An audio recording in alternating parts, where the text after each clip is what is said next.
Muy bien, vamos a conversar sobre estos nuevos resultados de encuestadora con José Carlos Requena y Luis Benavente, que nos acompañan también esta mañana. Muy buenos días, bienvenidos. Buenos días, Federico, Verónica, Luis, ¿cómo están? Luis, ¿te ha sorprendido este resultado del primer simulacro que se hace en la segunda vuelta? No, creo que sigue perfectamente la tendencia. Si vamos a Datum, además Datum tiene un ciclo de 4 frecuencias, 4 encuestas, está en línea con los estudios anteriores. La distancia original fue muy amplia, se ha ido acortando gradualmente de una manera muy pareja y llegamos a ese punto. Si alineo con los estudios anteriores, encontramos que Castillo en realidad no cae, está muy parejo, está entre 41, 42, 43, 44, más o menos margen de error, es algo muy parejo. Y Keiko tiene una subida permanente, consistente, cada vez menos acelerada, es cierto, ¿no? Y ahora Keiko se enfrenta a una situación complicada, que es dos cosas, básicamente. Uno, que se ha activado muy fuertemente el antifujimorismo en estos días y va a ser muy fuerte en los días que vienen. Y por otro lado, Castillo, jalando de aquí y de allá, ya tiene un equipo técnico improvisado para cumplir con esa parte fundamental de la campaña, ¿no? Él decía que los equipos técnicos eran parte de la política tradicional, del pasado, y eran obsoletos, en una respuesta que evidentemente no era muy convincente, no era muy propia de una campaña que exige algo más de propuesta, ¿no? Y por otro lado, el margen de indecisos es constante también en los distintos estudios y en las distintas regiones. En Lima sigue el liderazgo de Keiko. Es interesante que en el norte, y esto sí me ha sorprendido esa parte, Keiko estaría remontando, recuperando el espacio que tuvo en el pasado después que aquel sólido norte aprista fue... ¿Y eso tendría que ver con la alianza de Acuña? Sí, creo que ahí entran varias cosas, ¿no? Sí. Entra Acuña, entra López Aliaga, que también es norteño, chiclayano, entra un poco la actuación en Cajamarca, etcétera, ¿no? Creo que fue una invasión muy fuerte del fujimorismo y lo está recuperando. Y por otro lado también me sorprende el oriente, donde ahora hay un empate. Y a la vez se confirma la gran diferencia que hay en el sur y el centro, que es lo que le está dando la posición que tiene actualmente Castillo. Sí, ¿qué nos dice José Carlos? Bueno, creo que es importante, coincido con todo lo que ha comentado Luis. Hay que resaltar que ese es el primer simulacro. Lo que teníamos eran encuestas de intención de voto. El simulacro te brinda un acercamiento mayor.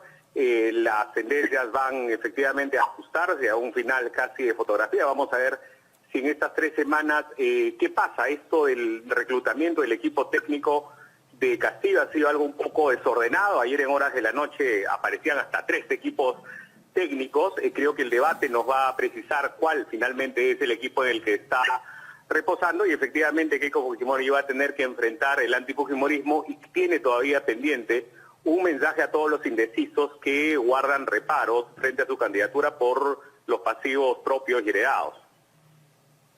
Correcto. Y en este espectro de recuperación, ¿sorprende que finalmente Keiko Fujimori haya retomado las posiciones en la costa norte y en el oriente? Yo pensaría que en el norte principalmente se debe al aporte de César Acuña, que en la segunda vuelta del año 2016 fue fundamental también en su apoyo a Pedro Pablo Kuczynski. Creo que es de las pocas agrupaciones que tiene una red más o menos consolidada.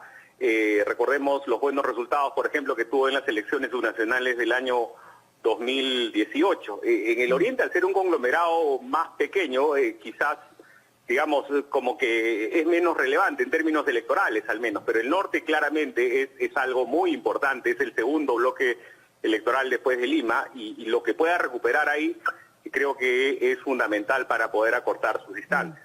Pero siempre hemos conversado que es difícil el traslado de votos, ¿no? Y que estas manifestaciones, digamos, de los líderes en general, podría de alguna manera hacer que alguno de sus seguidores pues decida seguir a quien ellos están apoyando.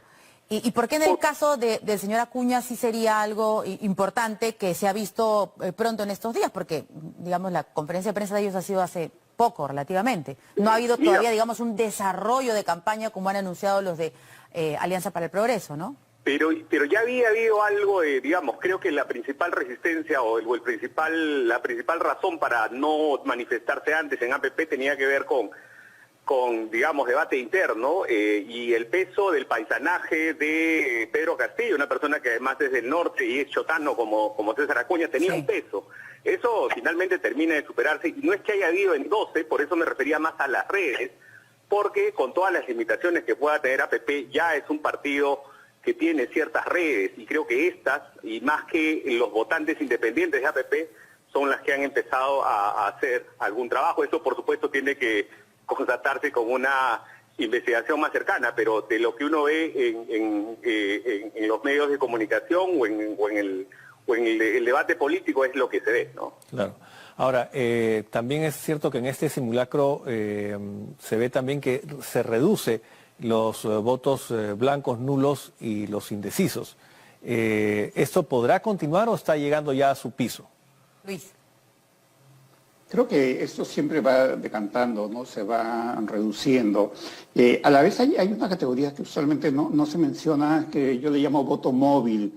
Gente que decidió por un candidato, pero que no es un voto muy fidelizado, muy movilizado, es un voto que puede cambiar, es un voto saltimbanqui, es un voto gitano.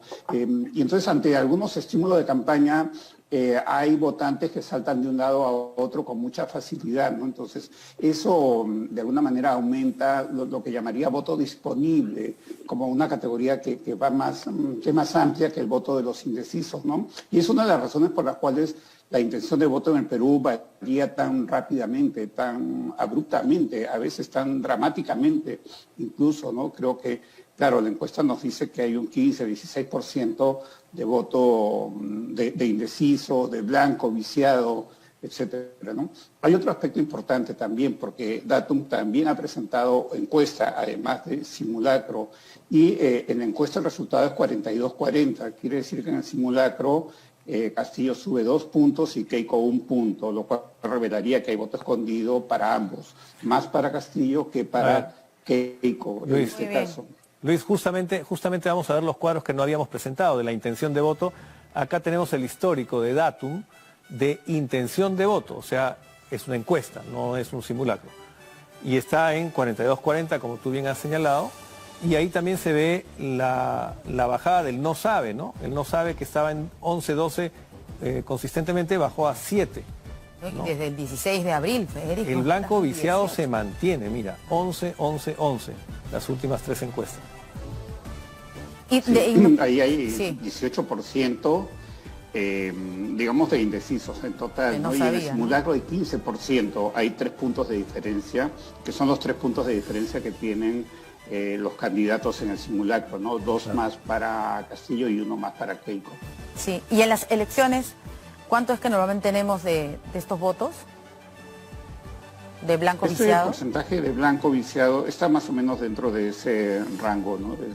Entre 8, 15-20% más o menos. 15-20 de viciado. De los dos, digamos. De blanco y viciado, claro, sí. Ok. No, entonces eso quiere decir que tal vez estas cifras no se muevan. Digo, entre el blanco viciado y los indecisos. Pero el no sabe podría moverse a última hora, ¿no? O decidirse por el blanco viciado, ¿no? Pero es que hay voto que no está muy comprometido, ¿no? Entonces alguien pasa de votar por un candidato, pasa al blanco, al viciado, porque le enojó algo, ¿no? Pensamos que nuestro electorado no tiene una gran cultura política, un gran activismo político, militancia política. Y los partidos tienen una membresía que es de personas que los confunden con agencias de empleo, no son activistas del partido, ¿no? Entonces el voto es más volátil por esos motivos. Y José Carlos, se vienen los 2 debates que se han acordado, eran 4, pero finalmente Perú Libre dijo que no era necesario tanto y bueno, Perú Fuerza Popular aceptó, va a haber uno entre los candidatos, uno solo, y otro entre los equipos técnicos. ¿Podría cambiar las cifras luego de estos debates? Mira, yo creo que el blanco, ese 18% de ahora, va a ir reduciéndose normalmente en segunda vuelta. los porcentajes que a estas alturas están en 15, 18, podrían llegar a estar debajo de 10.